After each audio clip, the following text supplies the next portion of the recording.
இல்லை வந்து கவுன்சிலிங் செய்கிறா இருக்கட்டும் எல்லாமே வந்து நான் சப்போர்ட் பண்ணுறேன் அப்படின்னு அவங்க எடுத்திருக்க முயற்சி வந்து பெரிய விஷயம். That's not an easy task, ரொம்ப ஒரு டஃப்பான task. First of all congratulation sister, you are doing a huge thing to all women. அது வந்து ரொம்ப சாதாரண விஷயமே இல்லை, ஒரு நல்ல கைத்தட்டல் கொடுக்கலாம். ஏன்னா ஒரு பெண்மணியாக இன்னைக்கு வந்து இதோட ஃபவுண்டேஷனை உருவாக்கி அதோட லான்ச் வச்சு இன்னைக்கு வந்து ரெகக்னேஷன் இல்லாதன்னு சொல்ல முடியாது. என்ன எப்படி சொல்றது, அவங்கள வந்து இன்னும் நம்ம கண்களுக்கு தெரியலை. ஸோ அப்படிப்பட்ட பெண்கள் ஆண்டர்பிரினர்ஸ் எல்லாருமே நீங்க இன்னைக்கு வந்து இந்த மேடையில நிக்க வச்சு அழகு பார்க்குறீங்கன்றப்போ அது ஒரு பெரிய விஷயம். And thank you for inviting me. இந்த அக்கேஷனில் நான் ஜாயின் பண்ணுறது ரொம்ப ரொம்ப சந்தோஷமாக இருக்குது. அண்ட் நீங்கள் நிறைய பேர் வந்து விமன் ஆண்டர்பிரினர்ஸாக வந்திருக்கீங்க.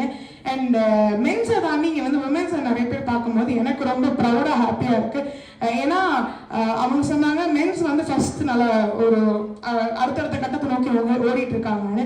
இப்போ வந்து பெண்களும் வந்து அவங்களுக்கு ஈடு கொடுத்து நம்ம வந்து ஓடுறோன்றப்போ ரொம்ப சந்தோஷமாகவும் இருக்குது. ஐ ஹோப் எல்லா பெண்களுக்கு பின்னாடியும் ஃபேமிலி சப்போர்ட் இருக்கும்னு நினைக்கிறேன். ஏன்னா முன்னாடி வந்து பெண்கள் வந்து வெறும் சமைக்க ஒரு குறிப்பிட்ட ஒர்க்குன்னு இருந்தாங்க. பட் இன்னைக்கு இருக்க பெண்களுக்கு வந்து அழகான ஃபேமிலி சப்போர்ட் இருக்கு.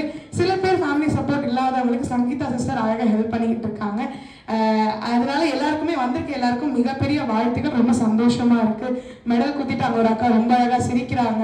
அண்ட் நிறைய பேர் வந்து இங்க பெண்களா இருக்கு பார்க்கும்போது ரொம்ப ரொம்ப சந்தோஷமா இருக்கு. அண்ட் உங்களை மாதிரியே தான் நானும் வந்து நிறைய என்ன சொல்றது கஷ்டங்களை தாண்டி நிறைய டிஸ்கம்ஃபர்ட்ஸ், நிறைய வந்து என்ன சொல்றது சோ கால்டு பாடி ஷேமிங் இப்பெல்லாம் நிறைய பார்த்துட்டு பொங்கப்பா அப்படின்னு தட்டிட்டு தான் இன்னைக்கு வந்து உங்க முன்னாடி நான் நின்றுக்கிட்டு இருக்கேன். அண்ட் அதுக்கு வந்து பெரிய சப்போர்ட் வந்து ஃபேமிலி தான் இருக்காங்க. கண்டிப்பா நான் அதை பெருமையா சொல்லிப்பேன். எனக்கு வந்து பெரிய பெரிய சப்போர்ட் எப்படி பார்த்தீங்கன்னா என்னோட ஃபேமிலி மட்டும்தான். அண்ட் எல்லாருமே ஒரு கொடுக்குற ஸ்டேட்மெண்ட் என்னன்னா, கல்யாணத்துக்கு அப்புறம் வந்து என்ன நீ வந்து வீட்டில் மட்டும்தான் இருக்கணும், உனக்கு ஃபேமிலி குழந்தை குட்டி மாமனார் மாமியார் இப்படி மட்டும்தான் இருக்கணும் அப்படின்னு ஒரு எழுதப்படாத ஒரு கல்வெட்டு மாதிரி அது இருந்துருச்சு. பட் ஆனால் அந்த ஸ்டீரியோடைப்பை எனக்கு பிரேக் பண்ண சொல்லிட்டு வித் மை ஹஸ்பண்ட் சப்போர்ட்ஸ் என்னை பக்கத்து ஒர்க் மைக் என்னென்ன பேமெண்ட் தான் கொடுக்கலையானே இல்லை கரெக்டாக வாங்கிட்டு பேசமா கற்றுக்கிட்டீங்க. பட் அந்த ஸ்டீரியோ டைப்ஸ் எல்லாமே நான் பிரேக் பண்ணணும்னு சொல்லிட்டு வித் மை ஹஸ்பண்ட் சப்போஸ் நான் வந்து அடுத்தடுத்த ஒர்க்கை நான் ரிசீவ் பண்ணேன்னா அதுக்கு பெரிய பெரிய சப்போர்ட் ஆகுது மட்டும்தான். அவருக்குமே இன்னைக்கு வந்து நான் இந்த ஸ்டேஜில் வந்து உங்களுக்கெல்லாம் மோட்டிவேஷனாக ஏதோ 2 வார்த்தை பேசிட்டு போகிறதுக்குன்னா அதுக்கு மேஜர் காரணம் அவ்வளோதான். ஏன்னா கல்யாணத்துக்கு அப்புறம் அந்த குவிட்டிங்கிற ஒரு ப்ராசஸ் இருக்கும். அது இல்லாமல் உன்னுடைய கனவு, உன்னுடைய பயணம், உன்னுடைய நோக்கத்தை நோக்கி நீ ஓடு. பின்னாடி நான் நிற்கிறேன், திரும்பி பார்த்தா உனக்கு சப்போர்ட் பண்ண ஒரு ஹஸ்பண்டா, ஒரு ஃப்ரெண்டா, ஒரு வெல் விஷரா நான்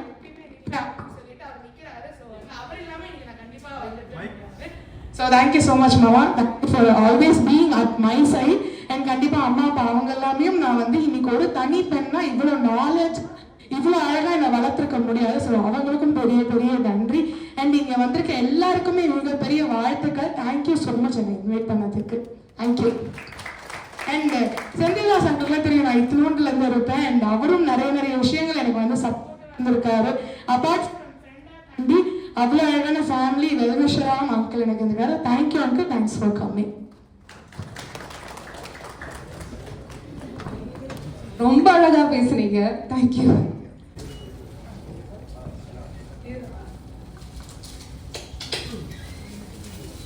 நம்ம எல்லாரும் ஆவலா எதிர்பார்த்துட்டு இருந்த ஃபார்வர்ட் ஃபவுண்டேஷனோட லான்ச் நடக்குது.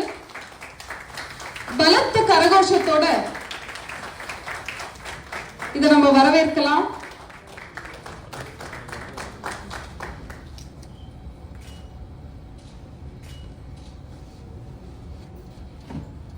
மேடையில் இருக்க அனைத்து முகங்களையும் புன்னகையை தவிர வேற நகையே இல்லைன்னு சொல்லலாம். அவ்வளவு அழகா இருந்தது.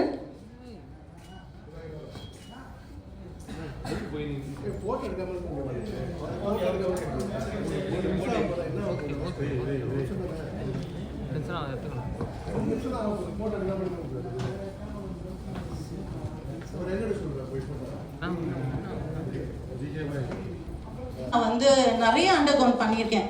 ஸோ எனக்கு வந்து ஃபுல் பேக் போனாக இருந்தது இப்போ வந்து என்னோட ஃபேமிலி தான்.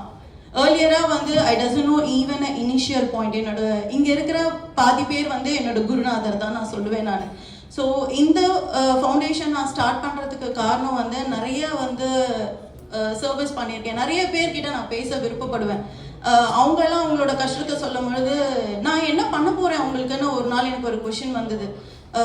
நான் வந்து ஒரு நாள் முடங்கி வீட்டில் இருக்கும் போது நான் சும்மா இருக்கிறதுல ஒன்றும் இல்லை, இத்தனை வருஷம் நம்ம ட்ராவல் பண்ணியிருக்கோம், நிறைய பேரை ஃபேஸ் பண்ணியிருக்கோம், எல்லாருக்கும் வந்து ஒரு ஹெல்ப் பண்ணணும், ஏதோ ஒரு விதத்தில் வந்து சப்போர்ட் பண்ணணும், நம்மளுக்கு இருக்கிற சோர்ஸை அவங்களுக்கு சொல்லிக் கொடுக்கணும் அப்படின்னு யோசிச்சேன். கவுன்சிலிங்ஸை பொறுத்த வரைக்கும் என்னன்னு பார்த்தீங்கன்னா வந்து மன ரீதியாக பாதிக்கப்பட்டு நிறைய பெண்கள் வந்து பேசுவாங்க, அவங்களுக்கு வந்து நிறைய சப்போர்ட்ஸ் இருக்காது. ஸோ இதெல்லாம் நான் வந்து வெளியில் கொண்டு வரணும்னு நான் நினச்சேன். அதுவும் இல்லாமல் இப்போ இருக்கிற சுச்சுவேஷனில் பார்த்தீங்கன்னா ஒரு ஒரு எனக்கு தெரிஞ்ச ஒரு 10% உமன்ஸ் மட்டும்தான் திருப்பியும் வந்து வராங்க, எல்லாமே பண்ணுறாங்க, இன்ஃப்ளூயன்சஸாக தெரியுறாங்க, அவங்க போஸ்ட் போடுறாங்க. பட் அடித்தட்ட மக்கள் நிறைய பேர் வந்து ஆண்டர்பிரனர்ஸாக இருக்காங்க, அவங்க ஏன் வெளியில் வர மாட்டேங்கிறாங்க? அவங்களுக்கு என்ன சப்போர்ட் தேவை, அவங்களுக்கு என்ன ஹெல்ப் தேவை? ஒரு ரோட்டு கடையில் வந்து ஒரு டீ கடை வச்சுருக்காங்க, அவங்களுக்கு என்ன சப்போர்ட் தேவைன்றது கூட யாருமே கேட்க மாட்டேங்கிறாங்க. அவங்க வீட்டில் இருக்க ஃபேமிலியோட சுச்சுவேஷனுக்காக தான் வந்து அவங்க கடை போடுறாங்க. பட் அவங்கள எவ்வளோ பேர் இழிவாக பேசுகிறாங்க. ஸோ அவங்களோட லெவல்ஸ் வந்து கொஞ்சம் மாறணும், அவங்க வந்து மென்டலி வந்து ஸ்ட்ராங்காக இருக்கணும்னு சொல்லிட்டு நான் நிறைய விஷயங்களுக்காக தான் இந்த ஃபார்வர் ஃபவுண்டேஷனை வந்து நான் ஸ்டார்ட் பண்ணுறேன்.